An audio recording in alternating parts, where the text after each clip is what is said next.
ეხლა ვართ ნუბიაში. ნუბიორის ოლქში უკვე ვიყავთ მერად ლამაზი სოფელია. ეს არის სატეტის, ანუ სირიუსის ვარსკვლავის ქალღმერთის ტაძრის ერთ-ერთი ციხესიმაგრეა პტოლემეოსის პერიოდის ტაძარში არ წიმივაქვს. ჩვენ ვიმყოფებით სატესის ტაძარში. ეს არის პტოლემეოსის პერიოდის ტაძარი, ანუ მეანდერი, მაგრამ თვითონ სატესის ამბავი და სატესის კოსმოგონია არის ერთ-ერთი პროტოეგვიპტური კოსმოგონია. საერთოდ ეგვიპტელებს აქვთ ძალიან ბევრი კოსმოგონია სხვადასხვა პერიოდის და თითოეული კოსმოგონია უკავშირდება ახალი დინასტიის დაფუძნებას და მათი პოლიტიკური იმპერიის გაძლიერებას. თეოლოგიურად გადაჯაჭვული იყო ერთმანეთთან პოლიტიკა და რელიგია.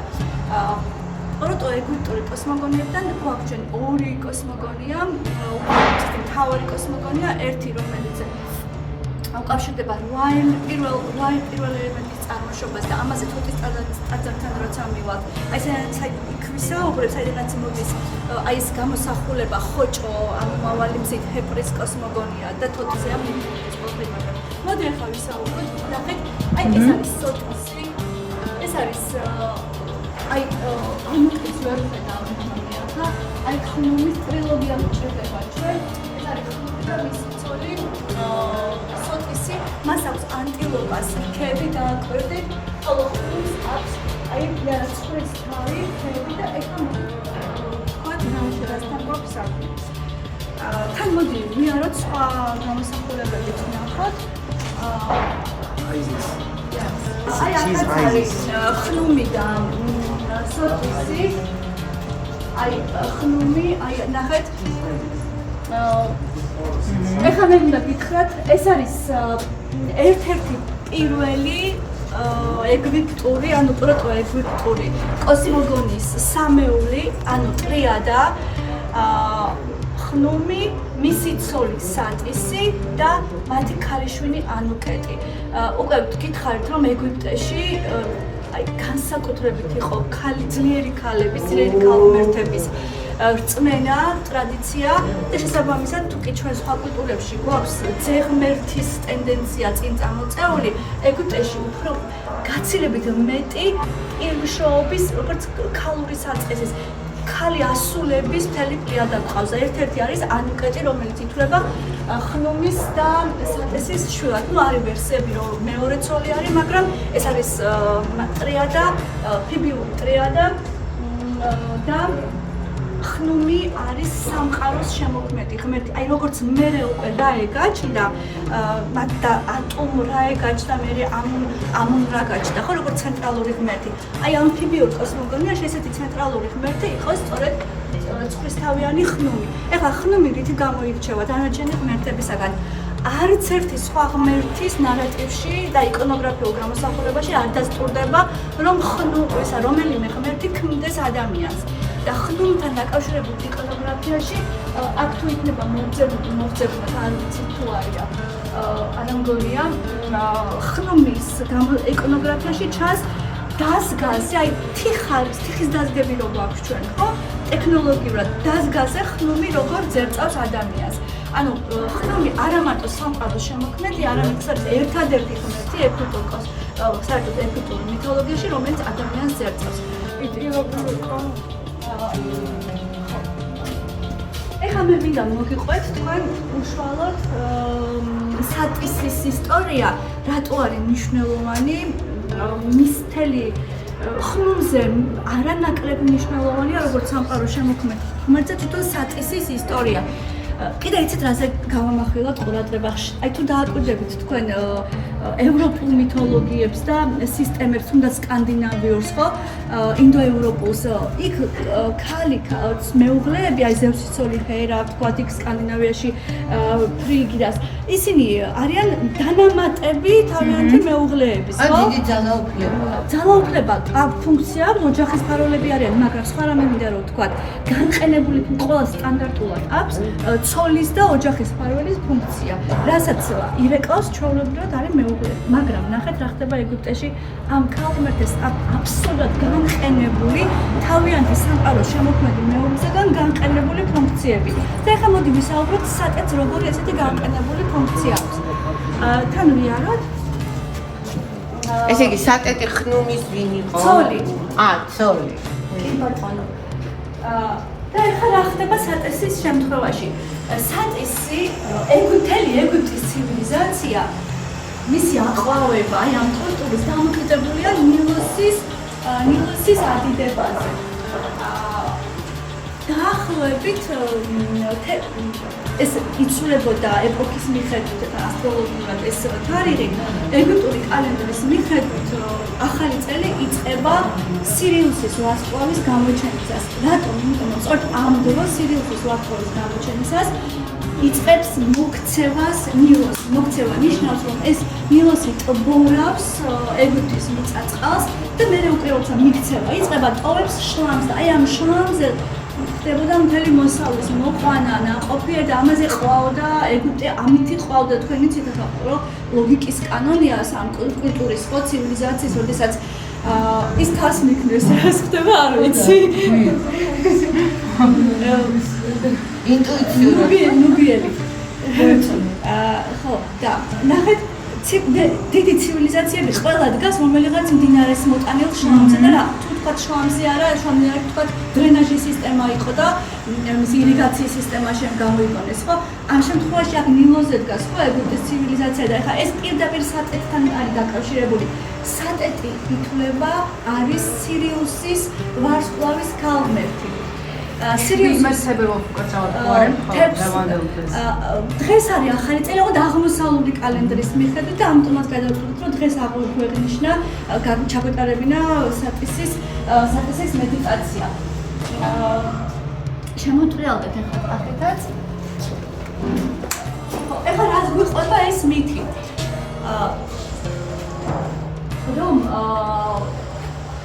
ახალი წელი დგებოდა ცოტავი იყო ეს თარიღი, მაგრამ არც ისე რომ ძალიან შორს წასულიყო. 16 ივლისი ესე ყველაზე უფრო ფიქსირებული და ცნობილი თარიღი.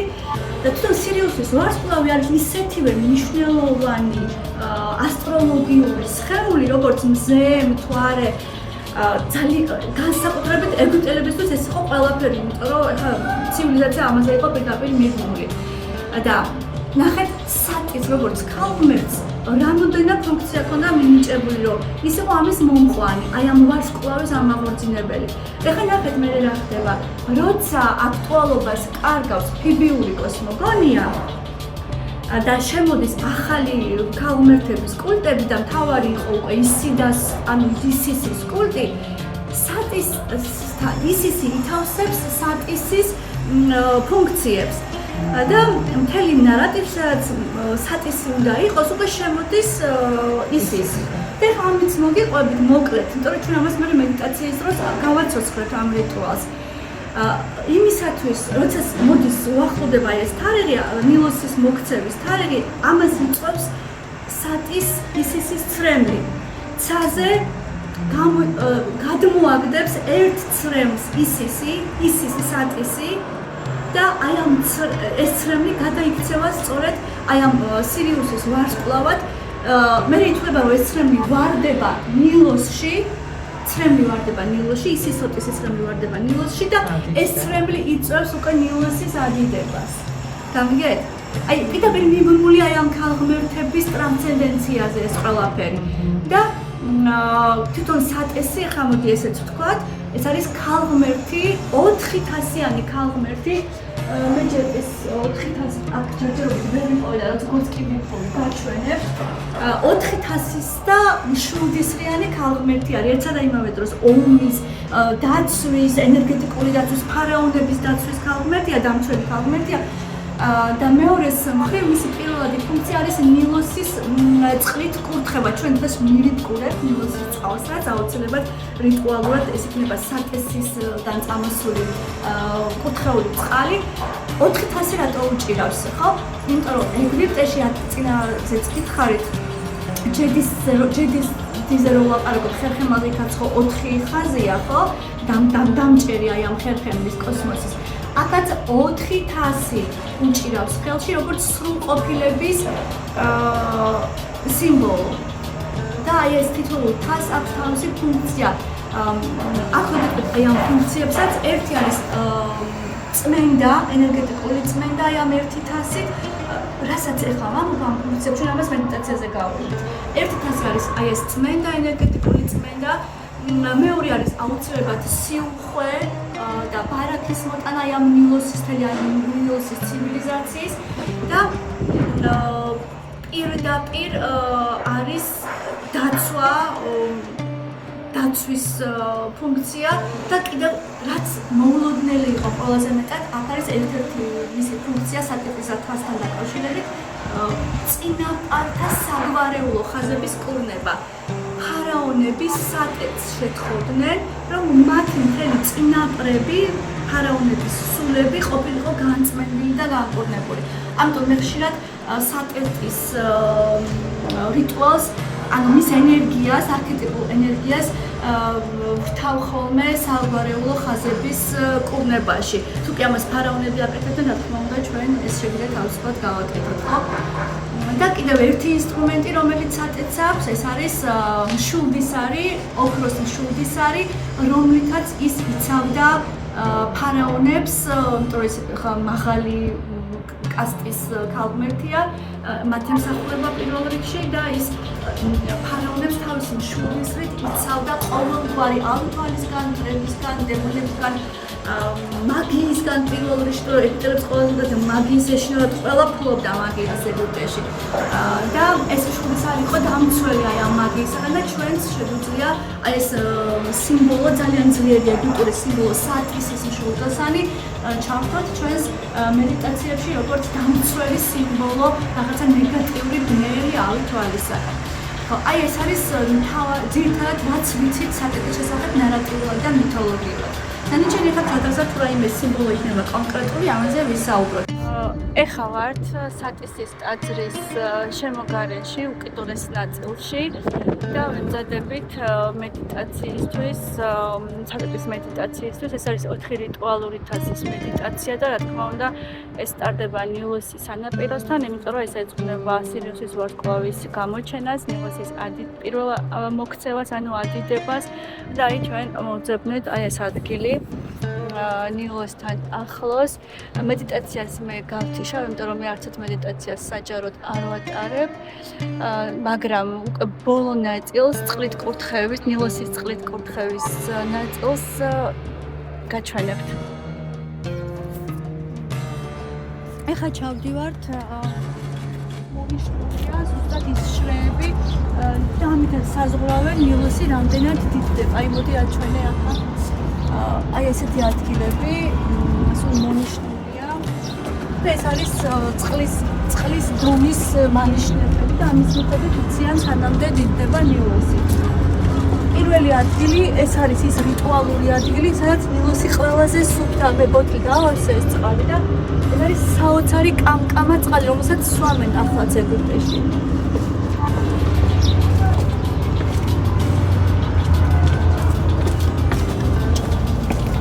აქაც ყველგან აი ეს ეს უფრო ძველია და აი ეს უფრო ახალია.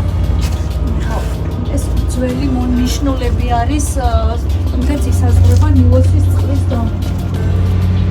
ჩვენ ჩავდივართ ეხლა რომ აი სატეთის ქალღმერთ სატეთის მედიტაცია დავაგვირგვინოთ ნილოსის 4 თასის წყლით კურთხევით.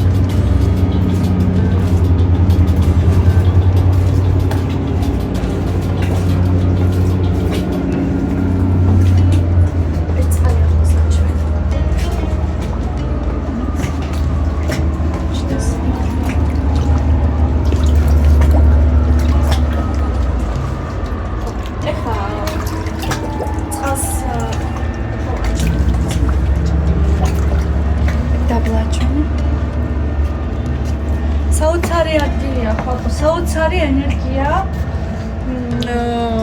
აი მთელი წყლის ძალა საოცრად შეთერხლა შეგრძნების დონეზე ცნობთ აი ამ წყლის ძალას, ნილოსის წყლის ძალას. ეხლა გამსკრევდით უკან და მე მოგაბკურებთ 400-ის წყალს.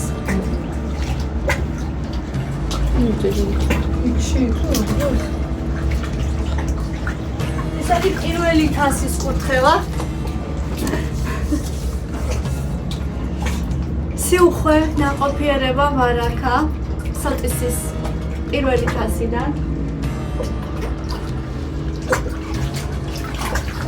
ყველა გამაზიანებელი ციკლების და პროგრამების გაშვება და ახალი ციკლით დაწყება მეორე თასი.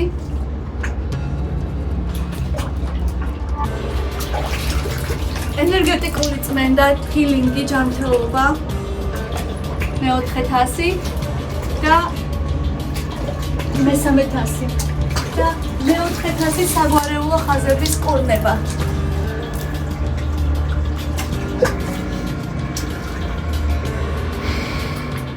ეხლა ჩვენ პირველად ჩავატარეთ სოტისის საოცარი მედიტაცია პირდაპირ სოტისის ტაძარში. თქვენი თავისი რიტუალები გავაცოცხლეთ, თუმცა უძველესი ეგვიპტელები არ ასრულებდნენ.